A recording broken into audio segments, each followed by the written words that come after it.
I'm Shaun of Ruse Brewing, and this is the Brewer to Brewer podcast from All About Beer. My guest today is Matt Sandoval of Living House Beer Company, and he is here for a conversation that goes beyond the brewhouse and into topics that matter to brewing professionals and curious beer drinkers. First, please visit allaboutbeer.com and follow on social media at allaboutbeer. And to support journalism in the beer space, check out allaboutbeer.com/support. We'll get into the conversation in just a minute, but first this message.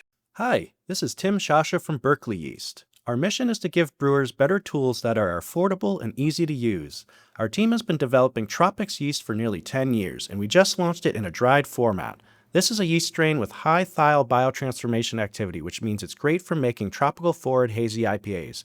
I'll tell you more about how it works later in the show, or you can check the show notes for our recent article called All About Thiols. Malteurop has long been a pillar of North American malting, and they're growing to meet the needs of the modern brewer. Their brand new warehouse expansion at the Winona, Minnesota Malt House marks a new chapter in their commitment to service and reliability. With increased capacity and optimized logistics at the Winona hub, Malteurop is delivering the quality you expect with the speed you need. Discover the Malteurop difference at malteuropmaltingco.com. This episode is sponsored by John I. Haas on their new LupoCore Enhanced T90 hop pellets, engineered for peak sensory performance and ultimate peace of mind. Designed for brewers of all sizes, LupoCore delivers consistent sensory outcomes, reliable brewhouse performance, and scalable application across production volumes. Using Sensory Plus selected hops and Haas's advanced pellet processing technology, LupoCore elevates hop expression while reducing brew process loss, all without requiring brewers to change their process. Contact your Haas Sales Representative or visit lupohops.com to learn more. What if your tanks could tell you everything? Not just where gravity is, but why your fermentation is behaving the way it is. That's SenoSystem, one platform that helps you impact your process, improve your product, and increase your profit, batch after batch. The SenoSystem, which includes the patent-pending Senos M3 in-tank sensor, is the only complete solution for comprehensive fermentation intelligence and management. Built for breweries of every size. Visit senos.com. That's SENNOS.com. All right, welcome. I'm pleased to have Matt Sandoval as my guest today. Matt runs a brewery-owned and operated brewery, Living House Beer Company in Portland, Oregon, a lager forward brewery. He grew up in Southern California, but spent some of his time in Flagstaff, Arizona during his formative years, eventually returning to San Diego in 1999. Like many industry colleagues, Matt started brewing industry at an entry-level position, working as a canning line operator. From there, he quickly moved through the cellar and brewhouse positions at Modern Times Beer in San Diego, California. While learning his trade and growing as a leader on the production team, he significantly contributed to the growth of the brand from 2,300 barrels a year to almost 60,000 barrels a year in just 4 short years. After another 5 years or so with Modern Times, it was time to move on to his own project, Living House, which opened in July of 2022. In his spare time, Matt enjoys collecting records, floating the river with his wife and friends, obsessing over any vehicle from 1974 to 1982, and quietly enjoying a beer in a loud bar. Matt, how you doing, buddy? I'm doing great. Thanks for having me, Shaun. Yeah, no problem. So I've known Matt here for about, 6 or 7 years now, I think. Yeah, at least. Yeah, I met you when you're at Modern Times, and we became good friends, and are, got a love for 80s movies and good beer together. You kind of went in. I kind of talked about it briefly, but can you tell me, like kind of in a nutshell, what like the San Diego beer scene kind of helped you out as a brewer, and that what you learned there, and then what you brought to Portland and beyond. So Yeah, for sure. So I really, I guess, dove into craft beer pretty much right when I moved to San Diego, maybe a little under the legal drinking age. But the early 2000s,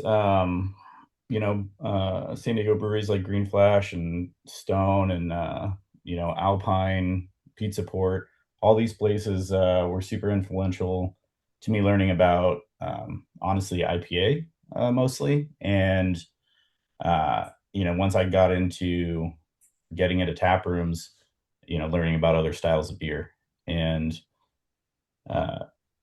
that progression of being like a, kind of avid craft beer drinker led me to homebrewing like so many people. Sure. I think I started homebrewing around the same time, honestly, as Kelsey McNair from North Park. And being in homebrew groups like, I don't know, kind of parallel to him and some of the other like homebrewing buddies out of San Diego really helped me kind of realize that I wanted to, take this beyond a hobby. And I started interning here and there at the larger San Diego craft breweries and going on, working interviews, that kind of thing. And honestly, every time anyone would offer me a job, it just didn't make any sense because the pay was so low and San Diego was so expensive. So I, just kind of kept homebrewing and learning about making other styles besides IPA. Kind of led me into lager Yeah, when, I want to talk to you kind of about how you got into loggers and stuff. Is that kind of when yeah, you were starting to get into it in San Diego and stuff, or? yeah. I mean, if you remember homebrewing days, I just got lucky that my father-in-law had a stand-up freezer that he wanted to get rid of. So I converted it into like a fermentation chamber for temp control. And then I was able to start playing around with lager more. And it was just such a huge shift from what I'd been doing with IPA and ale brewing, at least Totally. home brewing, that I don't know. I thought it was really, really exciting, the different things that you could do. And the beers were obviously, completely different styles. And for the hot weather of San Diego, I preferred crushing lager over crushing IPA. So it kind of led me down that path of lager. Did so yeah, so fast forward a little bit. So you're at Modern Times. You guys were definitely doing lots of IPAs and other kind of offshoot stuff. But I remember one beer in particular. Not sure if it's still around anymore, but was it Ice? Yeah, That was a Martin's good, yeah. Ice. So, That was a was great that kind beer. of like a project, like a passion project for you, like leading up? I mean, that was something Well, like kind of got your wheels churning when you were doing it at Modern Times. Then eventually, when you're moving into thinking about doing your own thing, kind of bringing those ideas from Modern Times and what you learned from making, say, like something like a brand like Ice, and then moving it to Living House, you know? yeah, so Modern Times Ice, that was actually a effort between Andrew Schwartz and Tim Camels and myself, and a little bit of influence from Nico Tonks, who used to be at Fair State and now is running Double Elbow. Myself and Andrew and Tim uh, always, wanted to do lager at Modern Times, but when we opened up, there was a Production really schedules interesting and stuff. Yeah. production schedule. And, we were definitely an IPA brewery. And at the time that we felt we could start, trying to make good lager, Yeah. we were already heavy into the hazy IPA craze and, trying to learn how to make those as best as we could. So that was definitely the focus. When after Ice came about, like we were really happy with this kind of, I don't know, hybrid Czech Pilsner influence type of thing. And thought that we could try other styles and had tried a couple before. But the water in San Diego is exceptionally hard, and we didn't have an RO system or anything other than a little bit of water softener. So when we were making them, they weren't coming out how we wanted. And the whole reason that we were able to really start doing well with our lager program was that we took over a space in Portland, Oregon, which has beautifully soft water and works really, really well for Pilsner and some adjacent lager styles. So when Well, I that got kind of answers my next question too, actually, yeah, is like, how did you move to Portland with Modern Times? You moved there, and then yeah, so why Portland for Living House and all that too? Because you guys are focused on lager beer. Sorry to interrupt, but you guys are focused on lager beer. Do you see water honestly as like a definitely an awesome benefit of living here and having a brewery in Portland? yeah, I'm not going to say that it becomes like brew by numbers, but it's definitely helpful to have to me, the most important ingredient in lager production be pretty ideal for, again, Pilsner. uh, Hellas. I don't know. There's so many things that work just so well with this incredibly soft water that has pretty much nothing in it. And instead of fighting really hard and aggressive water, you can just build up whatever you want. So it makes it pretty nice. For But sure. yeah, Yeah, it's been pretty cool. I been a brewer here in Portland for a while, and it's been pretty cool to have breweries like Living House and Wayfinder and Heater Allen and Gold Dot and stuff, like breweries focused on lager, and um other brewers and other community, industry folks. We learn from each other, of course, and I feel like I've personally learned a lot about lagers from you, so thank you, man. But like, so when after Modern Times closed its shop in Portland and Living House got going in July of 2022, your focus is loggers pretty much. What like processes and what are some of the favorite ingredients that you're using in some of these loggers that you could maybe tell me about and our audience a little bit, like that you guys are doing yeah, that sure. might set, maybe like may not set you apart, but like maybe they're true to style for certain regions and stuff like that. I don't know. Yeah, so I don't know. I think something that kind of our sets our house pilsner apart, Dolores. We've been making that beer since we opened. I had an idea for what I wanted out of that beer a couple months before we started brewing. And when we opened, we were like, I don't know, kind of right in the midst of COVID and dealing with shipping issues and supply chain issues even back then. And I wanted a malt that would be American or Canadian grown, that I felt that I could, reliably get without having to deal with shipping concerns, because I didn't know what was going to happen the next year or two with COVID still lingering and all those Sure. supply issues. So I actually focused on Prairie Select Pilsner malt uh, that is very similar to uh, Wireman Extra Pale. Oh, It's so it's very, super pale and it's super color pale. and flavor. Yeah, like mild flavor. I guess like as a IPA brewer, it lets the hops do the talking, even though that they are very subdued for this style. So yeah, I just focused on trying to have a one malt pilsner that could get like it could hit all the targets that I wanted, Like the from attributes. Yeah. flavor, aroma, color, um, like mouthfeel. And I felt that particular malt again hit all the marks. So that's something that I pushed into so many other beers as we were trialing different styles, or as we moved into some IPA production, pushing that malt into those as well, which Oh, seems cool. to be working out for us. Does Dolores, Dolores is your house pilsner. I love that beer. Freaking amazing stuff.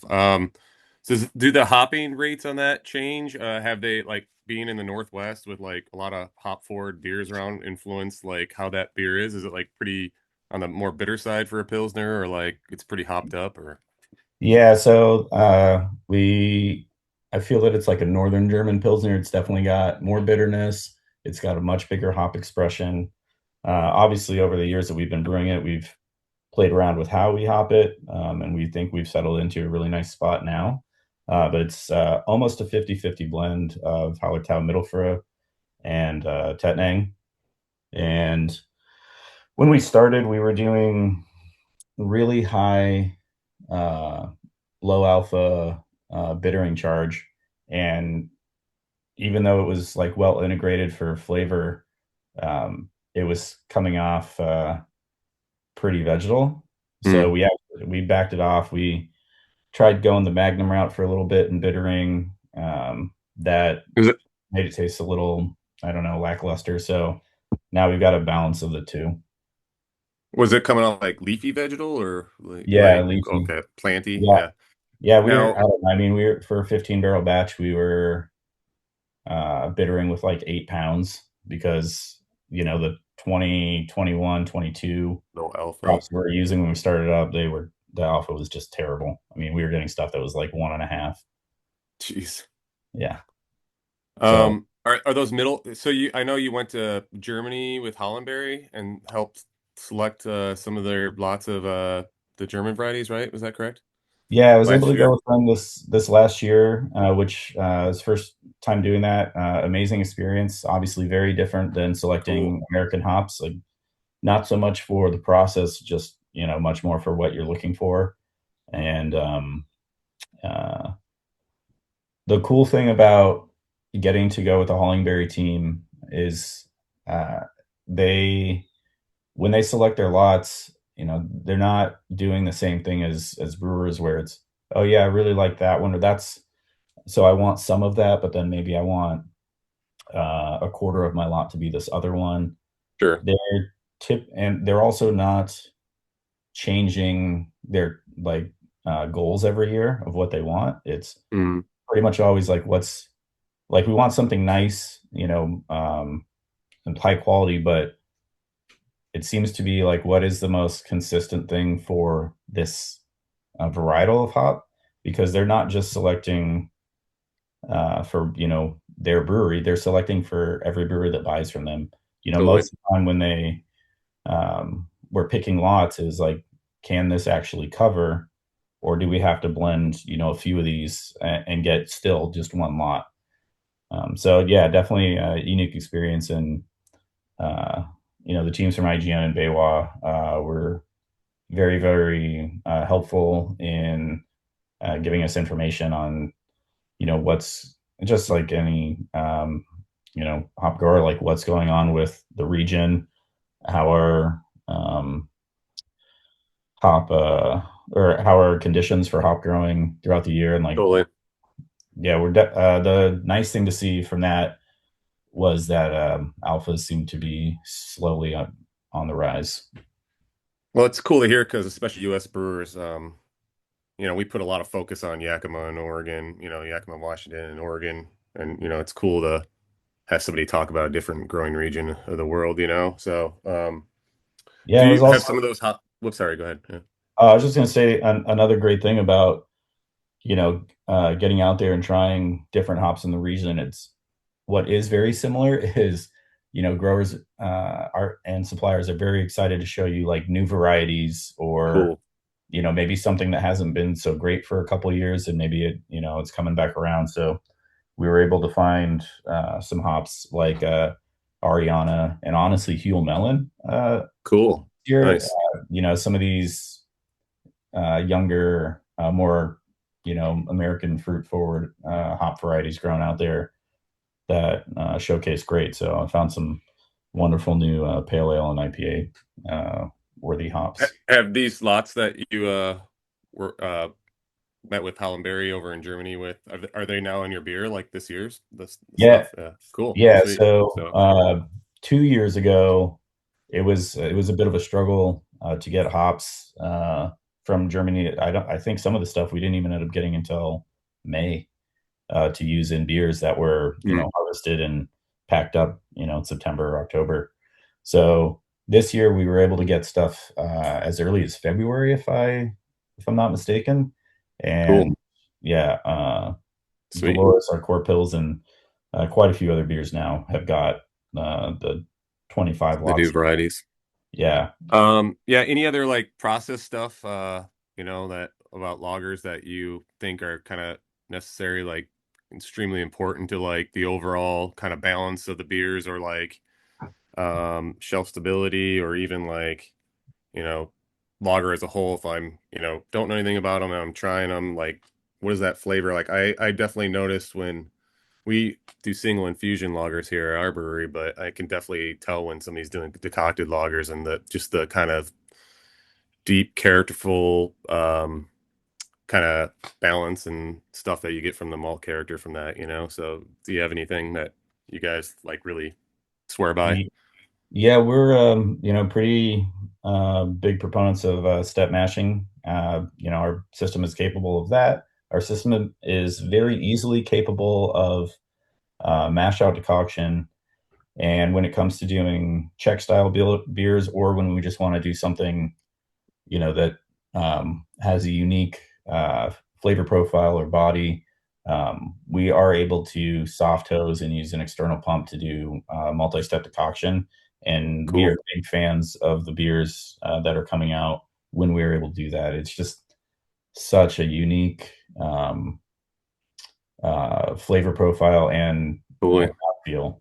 I almost describe it as like old world, It's like it reminds me of just like, the first time I ever had a beer from Europe that was like fresh, and I was like, man, how do they do this? Like, Yeah, and it's pretty cool. I think there's a big distinction there too between that kind of old world feel Hmm. and rustic lagers. Totally. Yep. Yep. I think rustic lagers is usually for me more of an ingredient selection. So as far as process goes, I don't think we do anything super special. We do steps pertaining determinant of what we want out of the beer for body, flavor, malt expression, uh, and same with decoction. We are kind of tried and true yeast profile is 3470. We use that in Cool. almost everything. There's been some little bit of excitement around Andex in the neighborhood I love that last stuff. Yeah. years. Same. Yeah. I got a couple of things that we're gonna mess around with. We've tried it in the past. I don't think the styles were right for what we were trying to do, but I think we've got Hmm. some opportunity coming up. But for the most part, 3470 is our main yeast. Um, and again, just you know, trying to find the right hops to go with the style that you're working with. Like Sure. Yeah.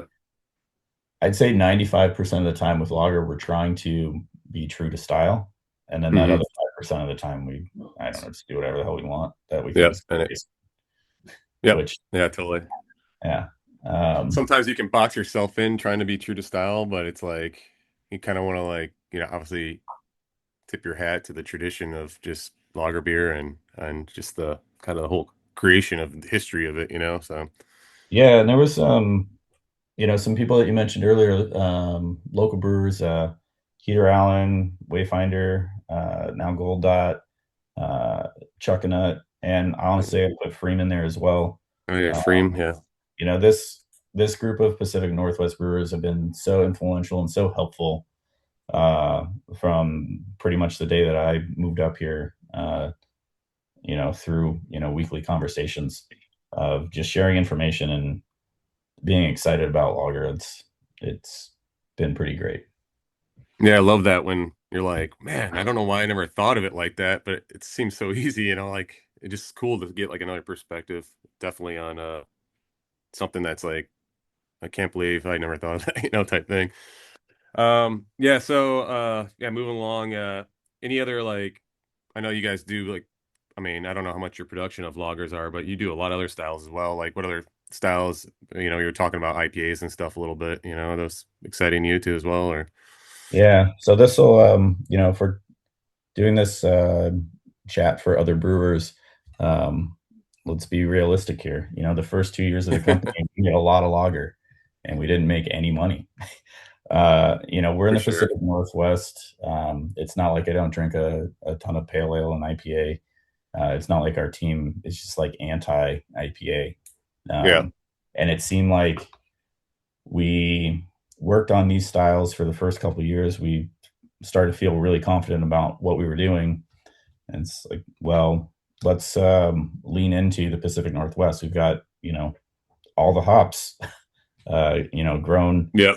Yeah. within these two states that are pretty perfect. Why not use all these local ingredients to make some fun and interesting beers? So, yeah, we do lean into West Coast American IPAs and pale ale pretty Cool. heavily these days. It gives us some variety and makes things more interesting for the brew team. Making a bunch of lager is great, but you're busy twice a week. Now we get to be busy 4 to 5 days a week. Totally. Yeah. Yeah, I love that, man, about you guys. And the cool thing about Living House that I really love is you guys seem to like have always a new like SKU out on the market too. Like you'll stop by our brewery and bring like a 4 pack. I'm like, when did you can this? I'm like, you're like canning every day. It seems like so. I think that's pretty cool for like you were saying, your team and your customers and stuff, and to have like always come out new beer. It seems like pretty fun, to do that. Yeah, what's been really exciting the last, I don't know, maybe 6 months or so is we started implementing this program where we're gonna at least once a month um, make a style that nobody gives a fuck about anymore, like a brown ale or a red ale or some classic Hefeweizen. American Yeah. or Hefeweizen, dark Yeah. mild. And when I say nobody gives a fuck about, I mean the broader customer base. Yeah. Um, Us but brewers like love it. We're like, oh man, yeah, cool. Like mild. so Huh. I've found a way for us to make a certain volume, and they're not sticking around. They're not, holding up a tap for 2 months. They're actually moving, and people are excited about them. Uh, and our accounts that we sell to in town, they seem pretty pumped as well to not all the time, but once in a while get some, kind of classic style. Sweet. Well, we're gonna take a short break for this message, and then come right back for more of this conversation with Matt Sandoval of Living House. Consistency matters, especially when scaling hop-forward brands. That's why Haas developed LupoCore, a next-generation pellet solution designed to provide superior finished beer character alongside dependable brewhouse performance. By combining enhanced pellet technology with carefully selected Sensory Plus hops, LupoCore helps brewers achieve reliable aroma expression and reduce process loss from batch to batch. It's a seamless upgrade for breweries looking to improve hop quality while maintaining operational simplicity. Learn more at lupohops.com. Tim here again from Berkeley Yeast. Our Tropics yeast is based on a London ale strain, but we added a new gene to its genome that codes for a unique thiol-releasing enzyme. The enzyme converts the precursors in barley to free thiols that smell and taste like passionfruit and grapefruit. It's super clean. No off flavors like burnt rubber or other sulfurous notes, just tropical aromatics. You don't have to do anything unusual either, like mash hopping. Just pitch dry Tropics and supercharge your hazy IPA. Malt Europe has long been a pillar of North American malting, and they're growing to meet the needs of the modern brewer. Their brand new warehouse expansion at the Winona, Minnesota Malt House marks a new chapter in their commitment to service and reliability. With increased capacity and optimized logistics at the Winona hub, Malt Europe is delivering the quality you expect with the speed you need. Discover the Malt Europe difference at malteuropemaltingco.com. What if your tanks could tell you everything? Not just where gravity is, but why your fermentation is behaving the way it is. That's System, one platform that helps you impact your process, improve your product, and increase your profit, batch after batch. The System, which includes the patent-pending Senos M3 in-tank sensor, is the only complete solution for comprehensive fermentation intelligence and management. Built for breweries of every size. Visit senos.com. That's SENNOS.com. All right, we're back. Yeah, I just want to maybe kind of elaborate a little bit more. We were talking about you guys canning a bunch of different stuff. Looks like collaborations make it into your guys' portfolio quite a bit too, which I think is really cool. Um, we love collaborating at our brewery too as well. It's a great way to learn from each other and then just kind of make new friends too. Um, is that kind of what do you learn from it, and like what like I don't know, why do you collaborate? What do you get from it? Yeah, so Living House has always been big into collaboration since we started. I'd say 2025, we pushed out more collabs than ever for the pretty much sole reason of wanting to learn more about current IPA from some of our friends in the industry that really, on a daily basis impress us with what they're putting out. Hmm. So, um, I've always been into collaboration. That was a huge thing back at Modern Times, and getting to learn from so many high quality brewers, whether it be learning about an ingredient or a process or um, some, I don't know, honestly, sometimes a variation on a style. It's also like you said, a great opportunity to make some friends. Like, Totally. this is a very busy industry to be in, as an owner operator, Mhm. and you don't get a lot of time to sit and relax or have downtime with, some of your outside the industry buddies. So I like to keep conversations going instead of staring at a screen and being like, oh yeah, if I put this in here, that's going to be great, and maybe I'll go talk with my brewers about it. I like to have these chats with other people so that I can like talk about beer, but then have a little outside conversation. Be like, oh yeah, is this a normal person that I ever want to hang out with? you know, Yeah. yeah. No, So I think, we reach out to do especially, a lot of collabs, and then at some point they just stop reaching out to me. Maybe I'm no, not. I, it's important. I feel like, yeah, like, gosh, like you were saying, the process stuff, it's crazy. You're like, so many different ways to do something. And like, sometimes you get caught in your kind of bubble of your brew team and your box that you're in. So it's like so great when you do collaborations to kind of Yes, get exposed to something new, you know? I think something very specific that I've done the last year or so with collaborations, pertaining to IPA at least, is I've been really focused on sharing our lots of hops and learning from other brewers what they like about a specific lot that they're using for the year, or if they found something, from some grower or some supplier that's been like holding something back, or keeping for certain accounts. Uh, For sure. Yeah. yeah, getting to find out about these like high quality lots that have certain attributes that either you've been searching for or would be really surprised to find in this like X type of hop. That's been the really exciting thing for me lately, because uh, my past brewery, I had a very large team, management and like non-management team, to kind of see what everybody's preferences were and figure out how we could make the best thing out of multiple preferences. And sometimes I feel like if I just work with just me and my like very small team, we can get a little bit of tunnel vision on Yep. some of our raw ingredients and the raw materials, and just stop exploring. And I don't want to do that. I Yep. always want to be interested in finding out like what could make our beer better. Totally. Yeah. And I honestly think that, kind of like sharing of information is, like so important to our industry together as brewers, because we all have the end goal is to have fun and make the best possible beer we can possibly make, So I think, um, it's cool when we can collaborate and kind of share ideas together and just kind of work like we're all one. So, yeah. So like, yeah, I know you collaborate with a lot of US brewers, but you also do, which we do too as well, like a lot of international traveling and going to fest, over like Europe and stuff. Um, have you met like a bunch of friends over there, and like, what kind of brewers are you excited to visit and hang with when you're over there? Yeah. So the last few years, we've done a few different things in Europe. We've been to Budapest multiple times for their Budapest Beer Week, which uh, when we first signed up for it, I was very nervous because I was just like, this is Eastern Europe. I don't know anything about the beer scene out there. I don't, know any of these breweries. How are we really going to get a chance to try each other's beers that often?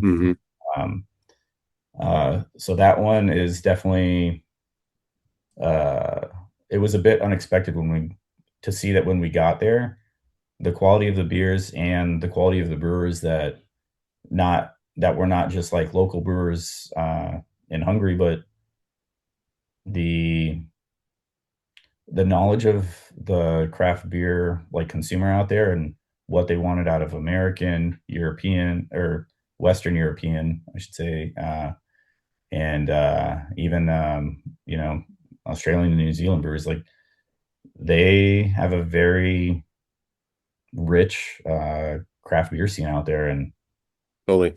I not only was I able to meet quite a few local brewers out there, but also get a chance to meet, maybe somebody from the East Coast that I would never really have of the US, Exactly. I know. I love that. or Yeah. somebody from the UK, or Canada, you know? Yeah, Yeah. Canada, like it seems like a lot of brewers from those areas will take an opportunity to go to a place like that as like, oh, well, maybe I'll have a little bit of a vacation, and then they end up ruining all their vacation plans because they just find out that there's so much great beer and so many great brewers with knowledge out there too, Yeah, I and they love it, man. spend a ton of time with them. But yeah, that was definitely a surprise and like a pleasant surprise to go out there and connect with so many people, and then getting to, I guess, Western Europe. We've traveled quite a bit to Gothenburg, Sweden, and Stockholm. Um, Cool.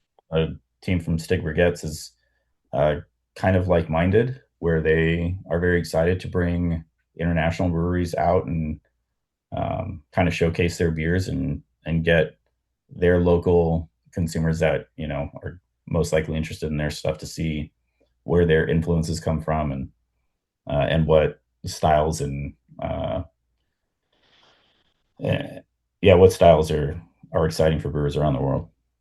Well, it's yeah, it's cool and like yeah, especially the brew team like you know, like Ali and Erica and all of them, you know, their backgrounds come from different regions over there, you know, as well too. Like Ali's from the UK and stuff. And yeah, I don't know. It's just like I feel like it's so cool that beer is like the kind of, you know, it's just like music. It's a universal language around the world too. So you kind of sometimes you get back in the US, you just get caught in your local bubble and you forget that how broad, you know, Yeah, everything but is. It's pretty cool, you know.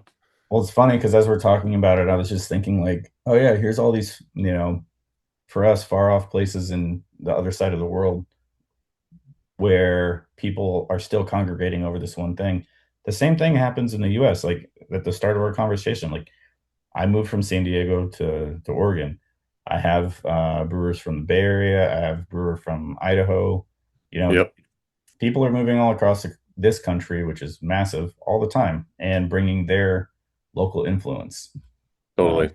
like when I started brewing in San Diego, my local influence for lager was Doug Hasker from Gordon Biersch in El Puesto, and that guy was always a local for San Diego. But then my other, like I guess, second influence for lager was Nico Tonks from Minneapolis, and I had to Cool. move up here to Portland, Oregon before I found out about Kevin Davey and Josh Freeman, Will and Mari and Lisa Lisa and Allen, stuff. all these Yeah. people, and honestly, Natalie now at Breakside continuing to, or sorry, Natalie from Breakside now at Wayfinder, still continuing to push loggers super hard.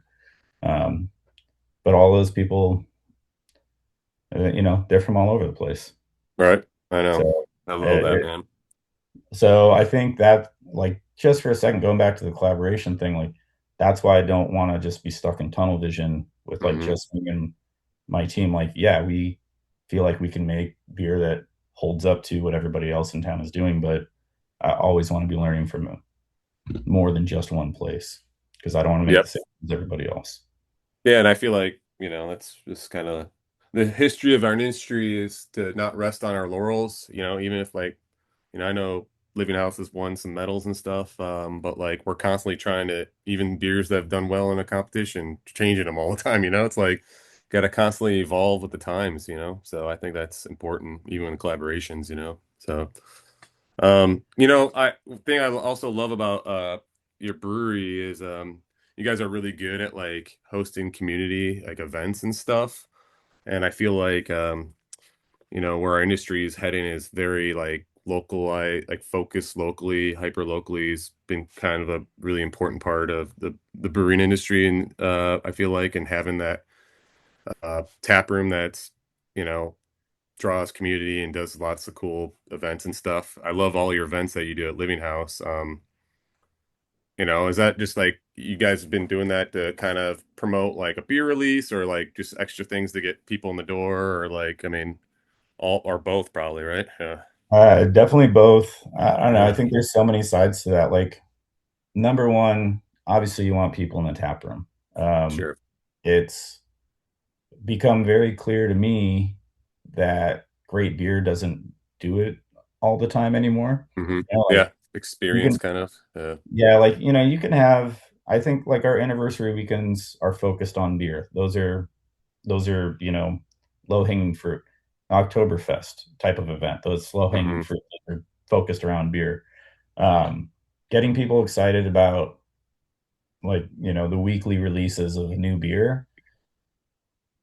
All the other things that you do to build community is what makes those things exciting to uh, our customers now, or at least that's how I feel.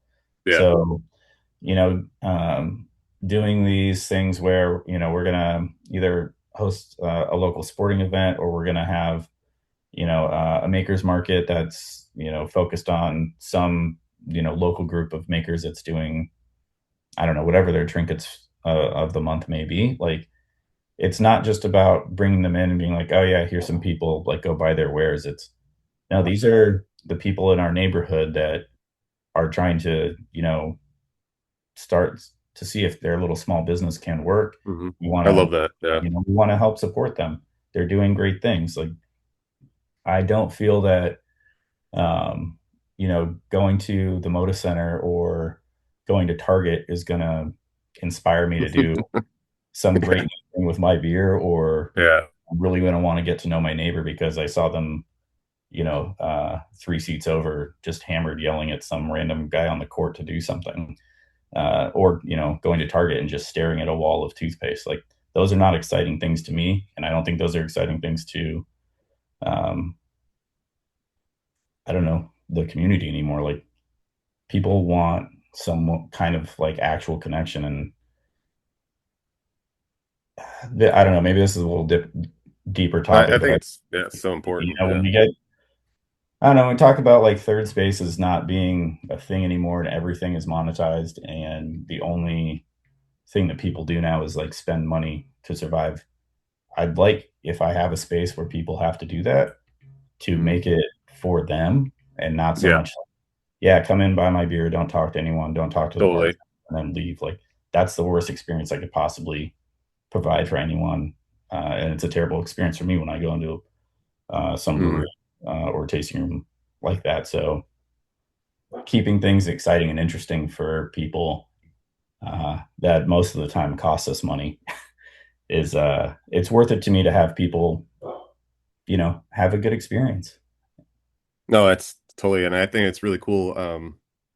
Like you did that one time, you had that stout kind of takeover. Was that in like last fall or something? And you and Yeah, I were so DJing and stuff. That was fun, like you have a bunch of like brewers DJing and stuff, and yeah, everyone's drinking American stout and stuff. It's pretty cool. yeah, so that was a really fun one because we see that as, kind of same thing, a low hanging fruit.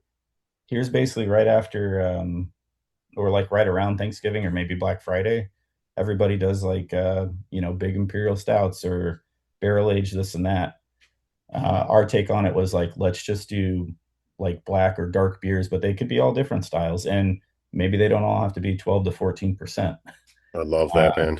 So some of it was, American stout, some of it was oatmeal stout, some of it was like we had Czech Schwartz dark beer. lager. Yeah. Yeah, Czech dark lager. There was porter. All these fun things that um, we want to show beer drinkers. Like, again, you don't need 15, or at least I don't think you need 15 of the same thing all the time. Yep. No, totally. Like, even if you're gonna focus on like some unifier, there can still be variety within that. No, yeah, and I think that's, cool to get kind of like go back to all this is kind of going back to full circles. Like I remember like when I was growing up as a kid and stuff, and like my parents used to go to the local brewery and stuff, and it was all about going to the brewery, and less of off-premise stuff, which both our breweries sell a lot of off-prem beer too as well. But like I think just having the experience of going to a place that's, fun and exciting for people is really cool. Especially, I think that's kind of our industry is going back. It seems like full circle back to the kind of brew pub focus model a little bit, but I could be wrong. Yeah. Um, but yeah, like this will probably be one of my last questions, but being in the Northwest, and Shaun on the previous podcast asked me as well, but like, we definitely got to take advantage of fresh hop season, right? And you probably got some stuff planned already, do you?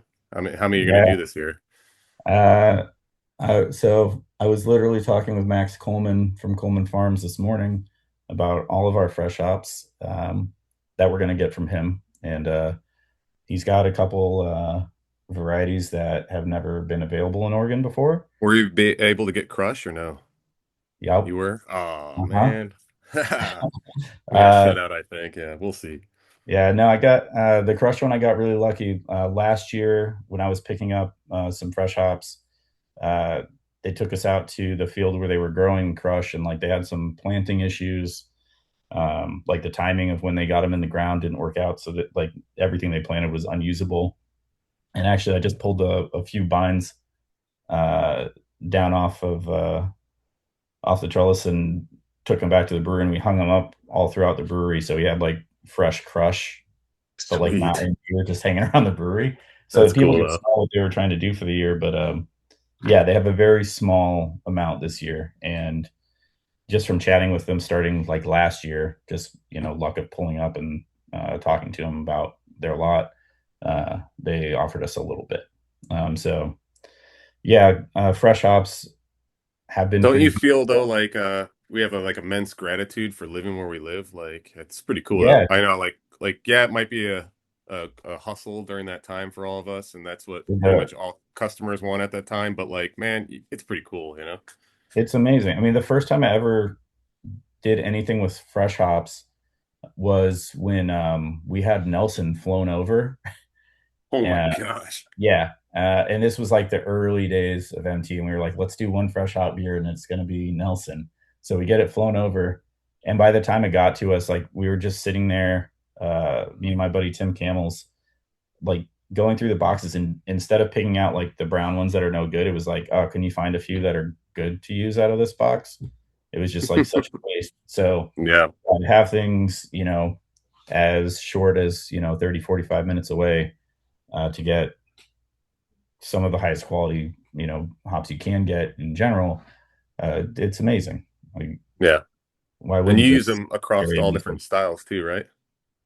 Yeah, we go from IPA to pale ale to American IPA, all three. Do you But no, do loggers?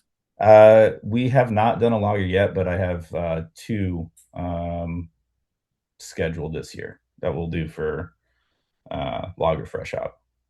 We got some Willamettes that I'm pretty excited about. Fresh Willamette? Hell yeah. Whoa. Cool, man. Are you gonna now are you I have to ask, are you a hot side hopper or a cold side hopper? I'm a hot side hopper like 95% of the time. Yeah. Yeah. But And how much are what's your like pound per barrel you're using on the hot side? we're usually doing like 10 to 15 depending on how much of it we're actually going to make, and Hmm. if we're going to make it all in one day or we have to spread it out over 2 days, and also like kind of what we think is going to work best for the style of beer. But yeah, Yeah. usually nothing less than 10 pounds. And then you're dry hopping with T90s or cryo downstream cold side or if Yeah. like a IPA or something. Yeah. Yeah. I feel like when I first moved here, like the very first year we made fresh hop, there was a huge to do about, oh no, all the hops in the beer have to be fresh hop. And we made one. Yeah, I was just like, that sounds terrible. I don't want to do that. So I made one that had a dry hop of T90, and people were very excited about that beer. And I was like, you can have a balance. I Yeah. thought all beer was supposed to be balanced. So for everything to just be super, uh, wet grass didn't sound exciting to me. Are you guys so you got your anniversary coming up? How many years is that again now? It's gonna be 5 years or 4 years? This will be 4 years. Okay, and that's Yeah. in July, right? Yeah, it's going to be like the last weekend of July. And We're tell us about it a little bit. What do you got going Yeah, on? so we're gonna have 3 days of events. On Friday, we're gonna release all four of our anniversary beers. There's two IPA collabs, an oat pale collab, and then we typically just keep the lagers for ourselves. So we've got this, I don't know, kind of hybrid, not really sure what dark lager that we're pretty excited about. So Sweet. we're releasing those four beers, and then uh, one of our bartender Shelby. She's a tattoo artist as well, and we're gonna host a little tattoo party Sweet. Friday night. Heck yeah. Saturday. Saturday, obviously, we'll have the anniversary beers on all weekend, but we're also going to invite all of our collaborators and some of our past collaborators to send up some beer that will do a fun little tap takeover at the brewery. So that'll be the day that we really, showcase our beers. And So you got the Thin Lizzy band coming back at all, or no? The Thin Lizzy cover band. Thick That was Lizzy, cool. Yeah, yeah, they were great, but they take up the whole space. So now yeah. we'll have. I've already got some DJs lined up for the day for Cool. that. Our space is really set up for DJs more than live music, just because of the layout and the sound. So we'll do that on Saturday, and then on Sunday, going back to, I don't know, kind of the roots of this whole thing. Like, I've always been a big music fan and big record nerd, and since we've started, I've always kind of done record shows. So every anniversary, we do a record show on Sunday. That's kind of just like a chill Sunday afternoon, and people can come Drink beer in. and buy records. Yeah. Yeah, we usually have like 6 to 8 vendors, and the guy Patrick from Prospector Records that kind of curates the whole thing for us. He gets an amazing group of local DJs that are normally like, Friday, Saturday night headliners around town. They're usually, playing from like 1 to like 6 p.m. just, hanging out in the brewery, which is pretty nice. Dude, hell yeah, man. Well, dude, yeah, I mean, you've been one of my kind of best friends in the industry and probably one of my biggest influences. And so thanks, man, for all the, learning from each other. And I look forward to keep making beer together. It's been fun collaborating with you and stuff. And thanks for doing this podcast with me. Yeah, thanks for inviting us to do collabs for your anniversary, which is coming up a couple weeks prior to ours. Couple of weeks, yeah. So, Yeah. but yeah, yeah, so I think that's pretty much all the questions I have for you, Matt. Matt will be back on the next episode of this show as the host, having a conversation with a brewer of his choosing. That will be on air next week, so make sure you tune in for that. A reminder, visit allaboutbeer.com and follow on social media at allaboutbeer. To support journalism in the beer space, check out allaboutbeer.com/support. I'm Shaun of Ruse Brewing. Thanks for listening to the Brewer to Brewer podcast. What if your tanks could tell you everything? Not just where gravity is, but why your fermentation is behaving the way it is. That's System, one platform that helps you impact your process, improve your product, and increase your profit, batch after batch. The System, which includes the patent-pending Senos M3 in-tank sensor, is the only complete solution for comprehensive fermentation intelligence and management. Built for breweries of every size. Visit senos.com. That's SENNOS.com.